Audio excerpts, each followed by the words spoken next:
Good morning, students. First of all, welcome to all the students in our online YouTube channel School Classes.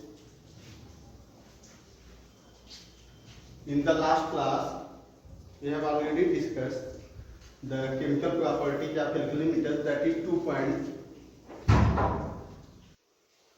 Reaction with oxygen, and second reaction with nitrogen, and reaction with water.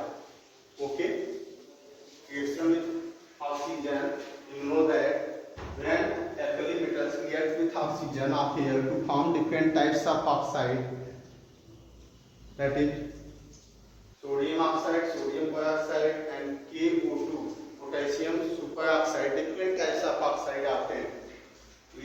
Reaction with water, they form hydroxide. Okay, but reaction with nitrogen, only lithium react with nitrogen, form an important compound, that is lithium nitride. The important third point, reactivity towards dihydrogen, means reaction with dihydrogen. Third chemical property that is today I am going to explain, reactivity towards the dihydrogen. What happens when the alkali metals react with dihydrogen? तो देखिए यहाँ पे है, when alkali metal react with dihydrogen to form metal hydride. जब alkali metal reaction करते हैं किसके साथ? डाइहाइड्रोजन के साथ, तो क्या बनाते हैं? मेटल हाइड्राइड बनाते हैं। क्या बनाते हैं? Metal hydride. ओके, फार्मूला क्या है? एम मींस मेटल हो गया, कौन सा? एल्कली मेटल हो गया, और H means hydride, metal hydride. Metal react with dihydrogen तो फॉर्म मेटल हाइड्राइड, बैलेंस किया गया, 2 बढ़ाया गया, 2m प्लस H2 बन गया 2mH। लेकिन यहाँ देखिए दोनों के ऊपर चार्ज है, m प्लस I माइनस, मतलब दोनों एक दूसरे से आयनिक बॉन्ड से जुड़े हुए हैं। In the metal hydride, the metal and hydrogen combine with each other by the ionic bond. अगर ये ब्रेक हो जाएंगे तो क्या बना देंगे? आयंस बना देंगे। और जितने भी अल्कली मेटल्स होते हैं वो आसानी से कन्वर्ट हो जाते हैं मेटल हाइड्राइड में, लेकिन एक मेटल हाइड्राइड है जो कि आसानी से कन्वर्ट नहीं होता, उसको टेम्परेचर बहुत ज्यादा देना पड़ता है। At 673 Kelvin temperature, 603 Kelvin temperature, lithium reacts with dihydrogen to form lithium hydride.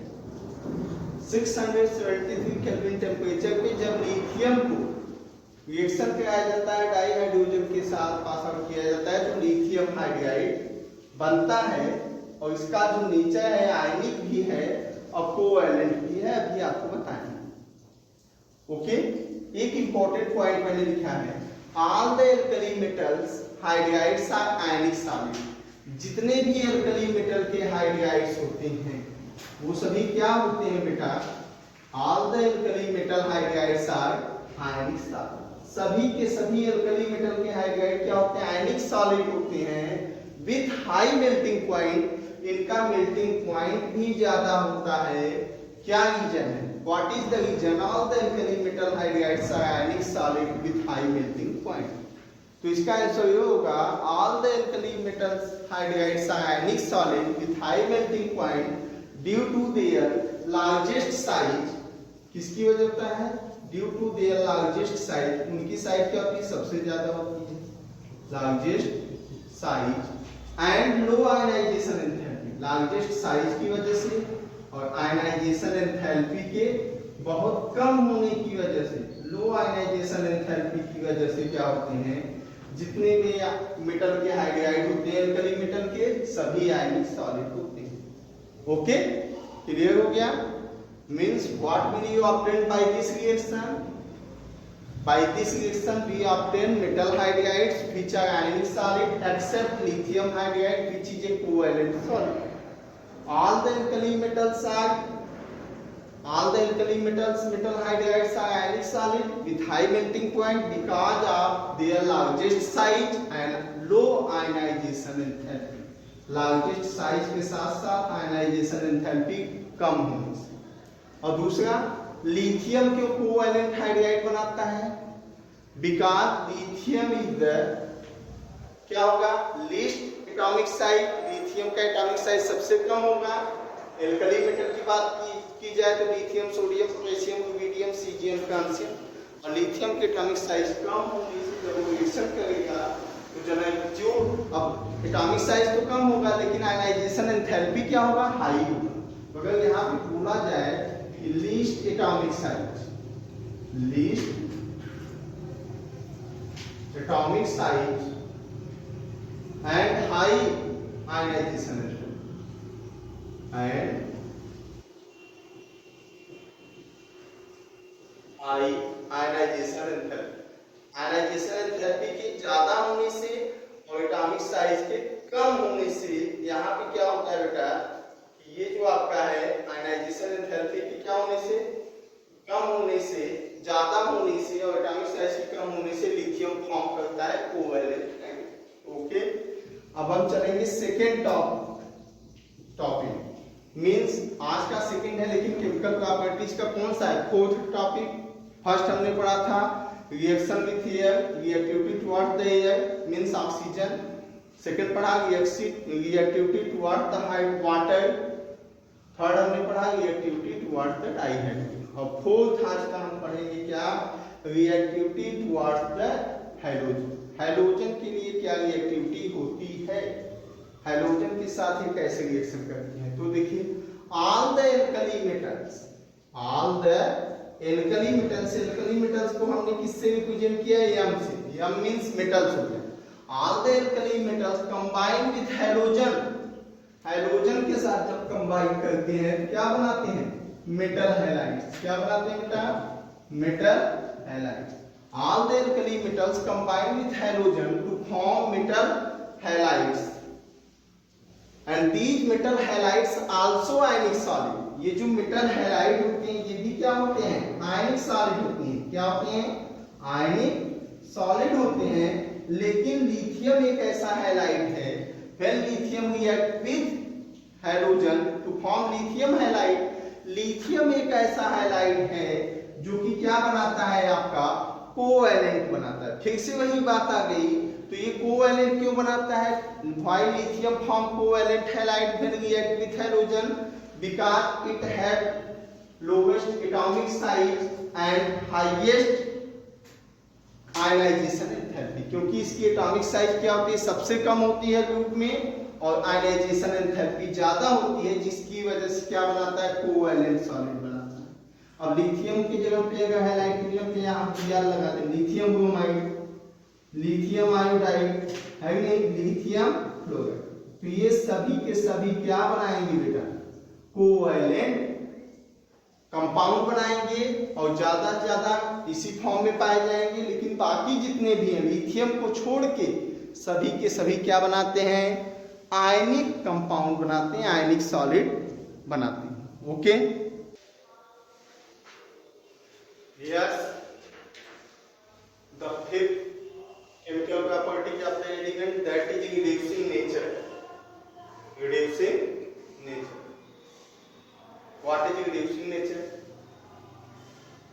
You know about oxidation and reduction, gain of oxygen and removal of hydrogen is known as oxidation. Okay, and also gain of hydrogen and removal of oxygen is known as reduction. Oxygen का attach होना, hydrogen का निकलना क्या कहलाता है, oxidation कहलाता है। और हाइड्रोजन का अटैच होना और ऑक्सीजन का निकलना क्या कहलाता है, reduction.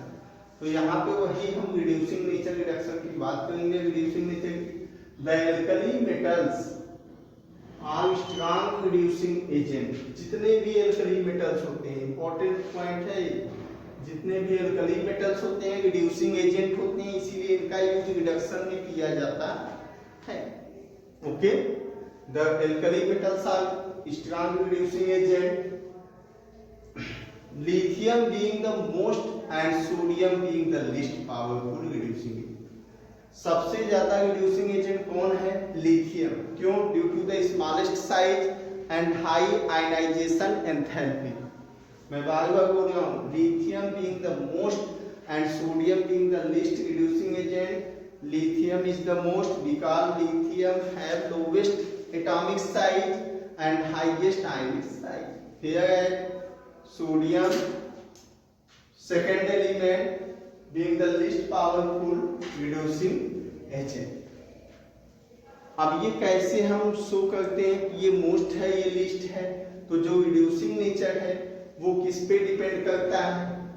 Standard electrode potential, standard electrode potential. और स्टैंडर्ड इलेक्ट्रोड पोटेंशियल की अगर बात करें तो इसको ई पावर इससे रिप्रेजेंट किया जाता है, ई के power minus standard electrode potential. Okay, अब ये स्टैंडर्ड इलेक्ट्रोड पोटेंशियल होता क्या है बेटा? इसको आप लास्ट 12th में इलेक्ट्रोकेमिस्ट्री में पढ़ोगे। बस ये जानते हो कि ये जो रिड्यूसिंग नेचर है ये स्टैंडर्ड इलेक्ट्रोड पोटेंशियल की वजह से होता है। और कोई जो एलिमेंट जिसका स्टैंडर्ड इलेक्ट्रोड पोटेंशियल जितना ज्यादा होगा वह एलिमेंट उतना ही ज्यादा क्या होगा? मोस्ट पावरफुल रिड्यूसिंग एजेंट होगा। और जिसका स्टैंडर्ड इलेक्ट्रोड पोटेंशियल जितना कम होगा वह उतना ही कम मोस्ट पावरफुल रिड्यूसिंग एजेंट होगा। ओके, अब यहाँ पे देखिए the standard electrode potential which measure the reducing power, जो क्या मापता है? मेजर करता है किसको? रिड्यूसिंग पावर, कितना ज्यादा रिड्यूस होने की शक्ति है। रिप्रेजेंट द ओवरऑल चेंज, उस रिएक्शन में जो ओवरऑल रिएक्शन हुआ है उस रिएक्शन में कितना ज्यादा रिडक्शन की टेंडेंसी है उस एलिमेंट की, वही उसकी रिड्यूसिंग पावर होती है, जिसको मेजर कौन करता है? स्टैंडर्ड इलेक्ट्रोड पोटेंशियल, यही मेजर करता है। मतलब हमें रिड्यूसिंग नेचर जानना है तो स्टैंडर्ड इलेक्ट्रोड पोटेंशियल को भी जानना है। अब हम एक रिएक्शन लेते हैं, जैसे कोई एल्कली मेटल है सॉलिड स्टेट में है। अब इस सॉलिड स्टेट से जब इसको हीट किया जाए, टेम्परेचर दिया जाएगा तो ये गैस फॉर्म में कन्वर्ट होगा डायरेक्टली। और आपने पढ़ा था sublimation, the change of the solid into gas without change into liquid at a fixed temperature is known as sublimation, and the enthalpy energy required to convert this solid into gas is known as sublimation enthalpy या sublimation energy। तो यहाँ पे जो energy require होगी वो क्या होगी? सब्लाइमेशन energy या सब्लाइमेशन एंथैल्पी। अब वो मेटल कन्वर्ट हो गया मेटल के फॉर्म, किस फॉर्म में? गैसियस फॉर्म में। अब वही गैसियस फॉर्म का जो मेटल है वो क्या हुआ? उसको फिर से ले आके किया गया कन्वर्ट, तो इससे एक इलेक्ट्रॉन को निकाल दिया गया। कितना इलेक्ट्रॉन निकला? एक इलेक्ट्रॉन निकला। और इलेक्ट्रॉन क्या होता है जब निकाला जाता है? The tendency to release an electron from an isolated gaseous system, the energy required is known as ionization enthalpy. जितना एनर्जी क्या होती है रिलीज करने के लिए आवश्यक होती है किसी गैसियस सिस्टम से, आइसोलेटेड गैसियस सिस्टम से एक इलेक्ट्रॉन को, वही उसकी आयनाइजेशन एंथैल्पी होती है। तो यहाँ पे एक इलेक्ट्रॉन निकालने पे आयनाइजेशन एंथैल्पी जितना एनर्जी निकलेगी वही उसकी आयनाइजेशन एंथैल्पी। अब जो गैसियस आयन हो गया, अब ये गैसियस आयन हो गया। अब ये जो गैसियस आयन है इसको हम लेके क्या कर देंगे? वाटर में डिजॉल्व कर देंगे। और जितना ज्यादा अमाउंट ऑफ वाटर में ये डिजॉल्व होगा, hydration, addition of water is known as hydration. तो जितना ज्यादा वाटर में डिजॉल्व होगा और वो तभी होगा जब इसमें एनर्जी होगी, क्योंकि ये तभी तो अटैच होगा वाटर मॉलिक्यूल से। तो the amount of energy which is required to dissolve this metal in water is known as hydration enthalpy. जितना अमाउंट ऑफ एनर्जी की रिक्वायरमेंट होगी इस मेटल को डिजॉल्व करने के लिए वाटर में, वही उसका क्या कहलाएगा? Hydration enthalpy. देखो लिखा गया है मेटल प्लस आयन और नीचे क्या लिखा गया? एक्वस, मतलब ये किसमें डिजॉल्व है? वाटर। ये समझ में आया? अब देखिए यहाँ पे हम देखेंगे कि अगर एल्कली मेटल की बात की जाए तो सभी एल्कली मेटल्स ऐसे ही रिएक्शन करते हैं। अब अगर यहाँ पे हम इसको हटा के एक एग्जांपल लें, जैसे हमने क्या ले लिया? सोडियम। सोडियम ले लिया, सॉलिड होता है आप जानते हैं। अब ये सब्लिमेशन हो जाएगा कि कन्वर्ट हो जाएगा किसमें? सोडियम या लिथियम ले लेते हैं। लिथियम हमने लिया सॉलिड स्टेट में, अब ये कन्वर्ट हो गया लिथियम गैसियस स्टेट में। अब ये जो लिथियम कन्वर्ट हुआ गैसियस स्टेट में, तो इसके लिए जो एनर्जी रिक्वायरमेंट थी वो क्या थी? Sublimation enthalpy. अब जब लिथियम जो गैसियस स्टेट था, इसको जब हमने कन्वर्ट किया, एक इलेक्ट्रॉन रिलीज किया, कितनी एनर्जी रिक्वायरमेंट थी, आयनाइजेशन, आयनाइज होने की जो एनर्जी थी, आयनाइजेशन एंथैल्पी। तो ये किसमें अब कन्वर्ट हो गया, लिथियम प्लस आयन। किसमें कन्वर्ट हो गया बेटा, लिथियम प्लस आयन। अब ये लिथियम प्लस आयन क्या हो गया, यहाँ पे ये लिथियम प्लस आयन वाटर में डिजॉल्व हो गया, वाटर में डिजॉल्व हो गया। लिथियम का एटॉमिक नंबर कितना होता है, 3, ओके 3 होता है। अब देखिए यहाँ से 3 था, सॉलिड स्टेट से गैस में कन्वर्ट हो गया। अब फिर से यहाँ से जब कन्वर्ट हुआ तो यहाँ पे 2 ही बचेगा, मतलब एक लॉस हो गया। अब ये जो लिथियम आयन था ये डिजॉल्व हुआ वाटर में, तो वाटर में डिजॉल्व होने के लिए जितनी एनर्जी की रिक्वायरमेंट थी वही उसकी क्या थी, हाइड्रेशन एंथैल्पी।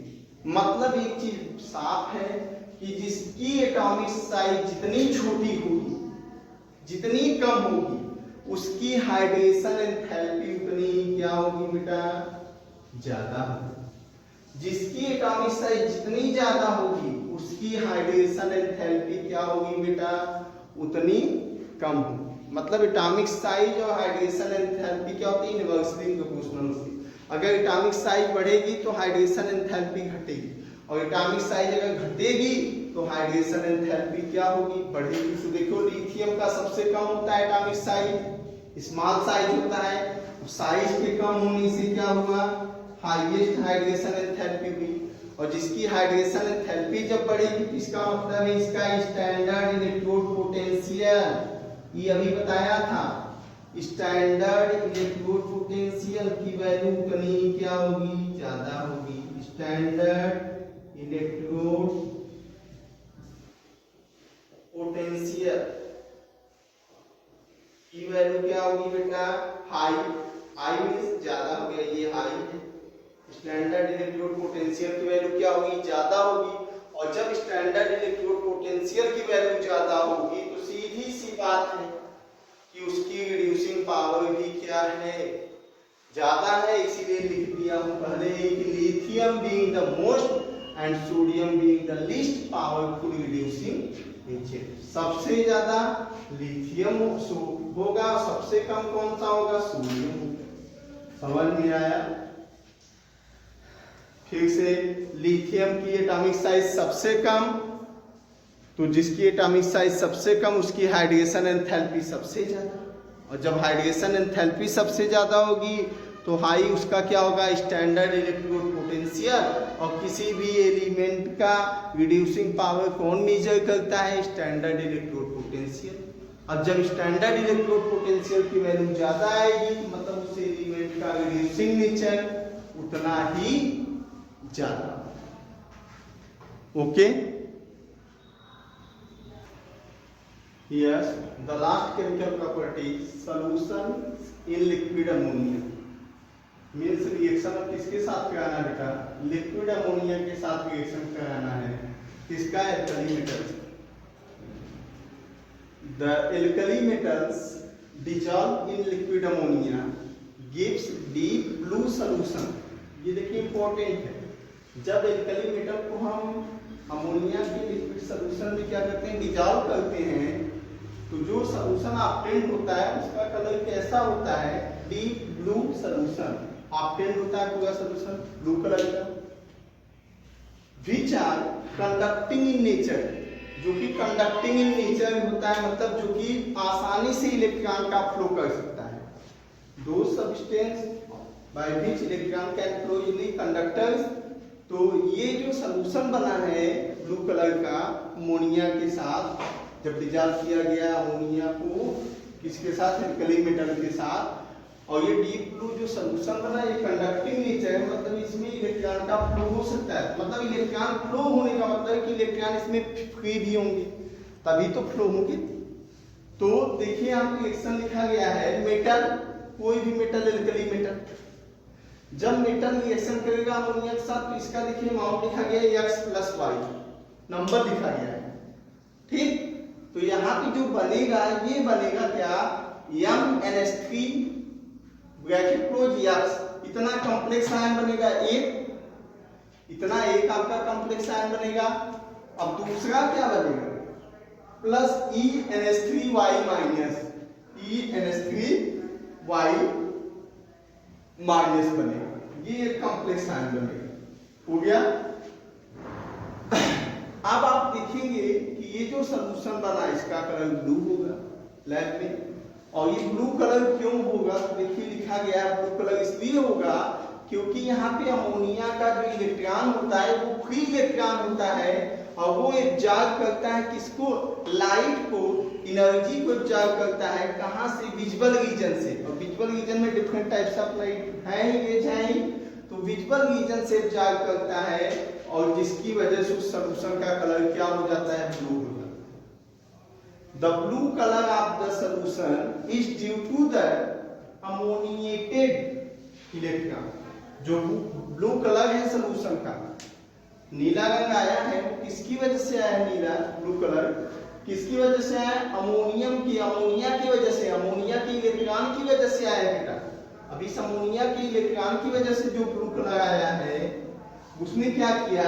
एब्जॉर्ब एनर्जी, जो एनर्जी को एब्जॉर्ब करता है। कहां से एब्जॉर्ब करता है? विजुअल रीजन से। और विजुअल रीजन में डिफरेंट टाइप्स ऑफ रेज हैं, RMI, VU, X, gamma, C, radio waves है, इंफ्रारेड है, वायलेट है, डिफरेंट टाइप्स हैं।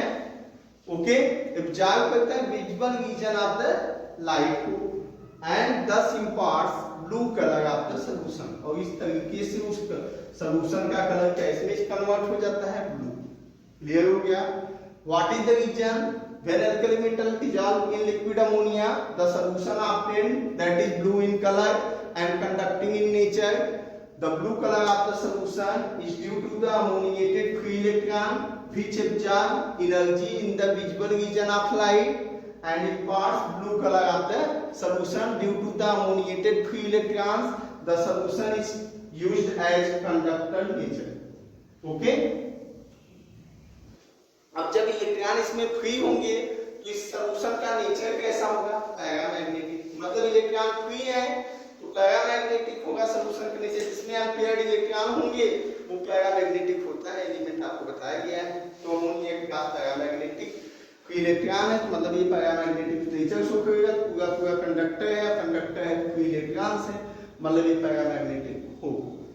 On standing slowly liberate hydrogen. अगर इस सॉल्यूशन को बनाने के बाद कुछ समय के लिए हम रख दें ऑन स्टैंडिंग, वैसे ही रख दें, टेस्ट ट्यूब में छोड़ दें, तो धीमे धीमे स्लोली हाइड्रोजन गैस इसमें से निकलेगा। लिबरेट हाइड्रोजन गैस निकलेगा, और हाइड्रोजन गैस के निकलने से क्या होगा? फॉर्मेशन होगा एक नए कंपाउंड का, जिसको कहते हैं एमाइड। क्या कहते हैं? एमाइड। MnH2। जैसे सोडियम की जगह सोडियम NH2 सोडामाइड हो गया या सोडियम एमाइड। अब देखो मेटल रख दिया गया, Am लिखा गया। Am मतलब क्या होगा बेटा? Solution in ammonia. ये जो मेटल को डिसॉल्व किया गया पहले किसमें? अमोनिया के सॉल्यूशन में। Solution in liquid ammonia. Electron होगा फ्री उसका अमोनिया का, प्लस रिएक्शन करेगा अमोनिया से, तो क्या कर देगा? इलेक्ट्रॉन लेके दो हाइड्रोजन निकाल देगा। दो हाइड्रोजन जब निकाल देगा बेटा तो ये क्या बनाएगा आपका? ये बनाएगा क्या आपका? MnH2 plus half H2। अब इस साइड काउंट करो 3 हाइड्रोजन है, इस साइड काउंट करो 2 हाइड्रोजन है यहाँ पे, 2 यहाँ 4 को, लेकिन भूल गए हाफ लगाया हूँ। हाफ मतलब 2 से कैंसिल हो जाए, कितना बचेगा? एक ही हाइड्रोजन 2 and 1 3 हो गया, और यहाँ 3 हाइड्रोजन हुआ। ओके, और यह NH2। तो ये समझ में आया कब? जब हम on standing position left the solution of the ammonia, liquid ammonia, then after some times this liquid ammonia solution slowly liberate hydrogen gas and result in the formation of amide. Okay, if the solution is concentrated, अगर solution को क्या किया जाए? Concentrate कर दिया जाए, concentrated solution बनाया जाए, तो वो जो कॉन्सेंट्रेटेड सॉल्यूशन होगा उसमें क्या होगा? अमोनिया के फ्री इलेक्ट्रॉन नहीं होंगे, और जब अमोनिया के फ्री इलेक्ट्रॉन नहीं होंगे तो उसमें कंडक्शन नहीं होगा। कंडक्शन नहीं होगा तो उसका कलर कैसा हो जाएगा? सॉल्यूशन का ब्रांच कैसा हो जाएगा? ब्रांच। BRONZE ब्रांच कलर, पीतल के जैसा इसका कलर हो जाएगा, ब्रांच कलर में हो जाएगा। और जो ब्रांच कलर में होगा तो इसका मतलब इसमें इलेक्ट्रॉन फ्री ही नहीं, और जिसमें अनपेयर्ड इलेक्ट्रॉन नहीं पाए जाते वो डायामैग्नेटिक होता है। तो इसका नेचर क्या हो जाएगा, diamagnetic. Means in concentrated solution no free electrons of ammonia is present, therefore its color changes deep to branch color, deep blue to branch color, and also the nature of the also change. It is not paramagnetic due to the absence of free electrons. It is diamagnetic in nature. So okay, thank you.